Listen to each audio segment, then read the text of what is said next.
Hello everyone. I'm not naked. I'm just I'm just in the top, and I'm also waiting for my tripod from Amazon to arrive, which is hopefully gonna happen 22nd of January. At the moment, I'm recording on a little tripod, so the picture is not perfect, but it doesn't matter, right? It doesn't matter. I do want to bring up a conversation about growth mindset, and it's something that I'm deeply passionate about, and I think it's very, very helpful for everyone. And the question of, you probably clicked on this video because you want to know how to shift from fixed mindset to growth mindset. And I'm gonna I'm gonna tell you that it's not a one day thing. It's a process. Just like everything in life that is really, really good, like good relationships, quality food, and nice skin, and I don't know, like career that you enjoy. Those things don't happen overnight, and they don't just appear out of nowhere because you wished for it. It's something that you work towards, and or let me rephrase that. I think it's something that you just work on constantly because you probably deeply love yourself, which is great, and you want the best, and you want the best for yourself. So I'm not going to dive into those things, but this video is going to focus on growth mindset and how to shift, or how to help yourself to be in the growth mindset more. And I would say, for me, and I might be mistaken, like I haven't like done research on growth mindset, but I've heard a lot about it and I personally practice it. And for me, it comes down to multiple things. First, so growth mindset is when you consider mistakes as learning, lessons, and then when you consider challenges as opportunities. I'm sure there are other parts to growth mindset, but I think those two are the ones that are kind of foundational. And a few things that I can say about those two is, again, they're not like one day quick fix thing. You, in order to even like realize where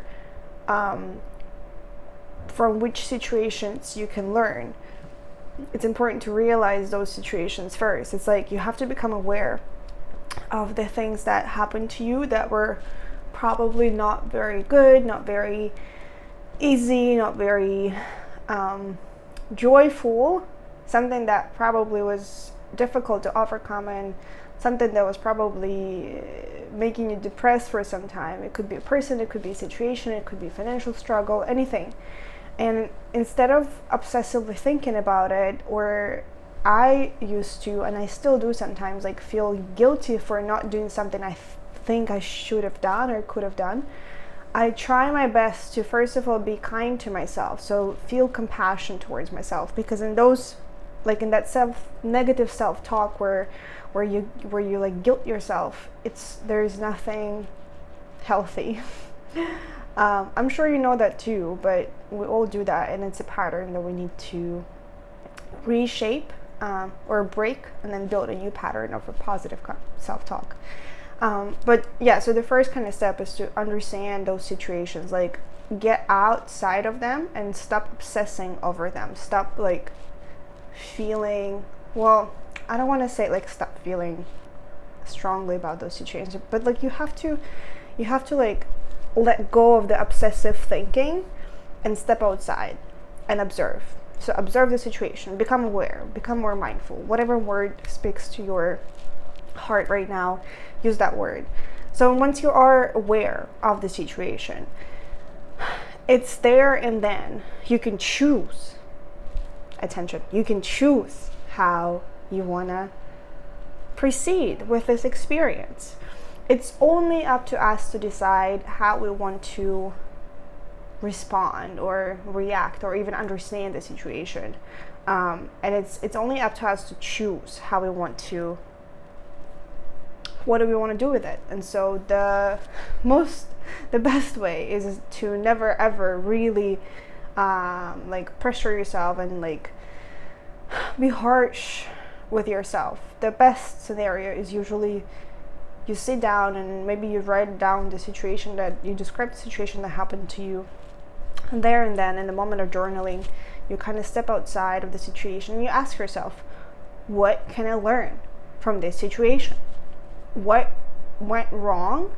What I know I can do differently, or I know I want to do differently next time I face a similar situation. And so you learn from it.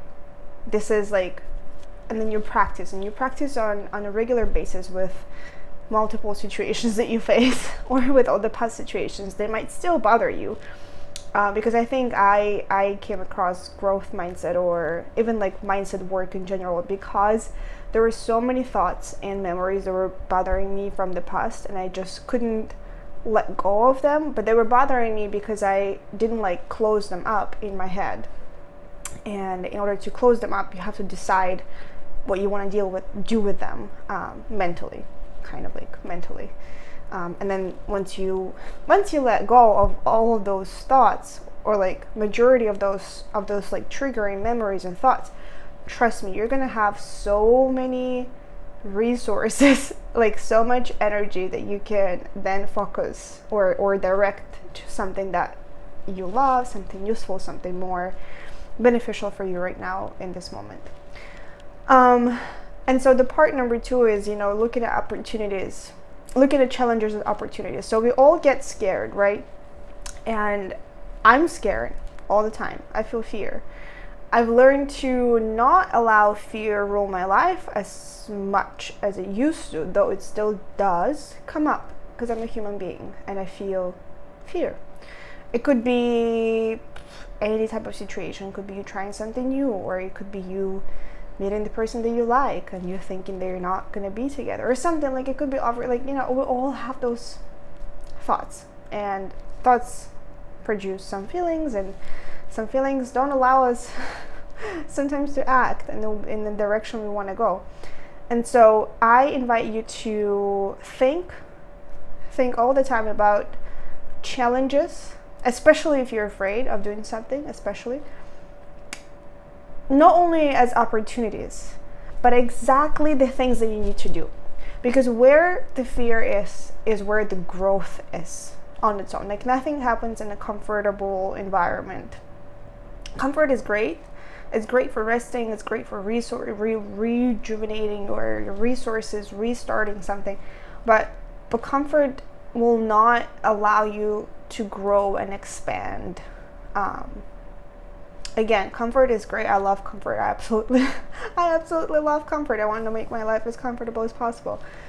But I know that if I'm going to stay in comfort for a very long time, first of all, it's going to get boring. Second of all, I'm not going to grow. And I kind of want to grow. I want to change. I want to explore. I want to be flexible and just like, flow with life and see the unfoldings of it. And yes, in the moment of you facing a challenging or a difficult situation, or something that you haven't done in the past, and you feel scared, you're like, oh my God, I'm never going to be able to do that. Or you doubt yourself. You don't know if you can. I would say 99% of those situations are exactly the things that you need to do. And do it scared. If you're afraid, just do it scared. And if this is also going to help, ask yourself, are you going to die? Are you going to die if you do it? Most likely the answer is no. And as long as your life is not under threat, I say you do what you think you should do, or you think you want to do. I know what I'm saying might be like cliche or something that you've heard in the past, but I'm sharing it with you, and I'm reminding myself of all of this on a regular basis, that if you're scared, just do it.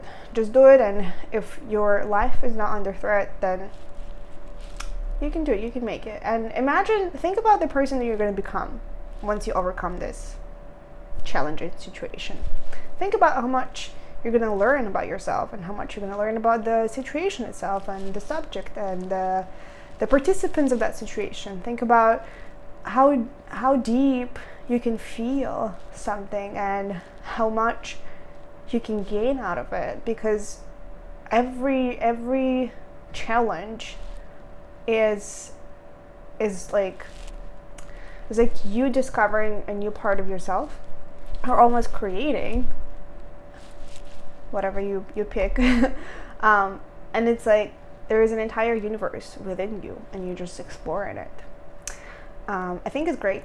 I think it's interesting. I think it's inspiring, and I think it gives hope for more to see, for more to learn, for more to explore. And I know there are people who don't want to do that, and it's completely fine, but I think we live this life in order to explore, in order to try and experience and feel as much as we can. I'm sending you love. I hope you're having a good day. Mwah.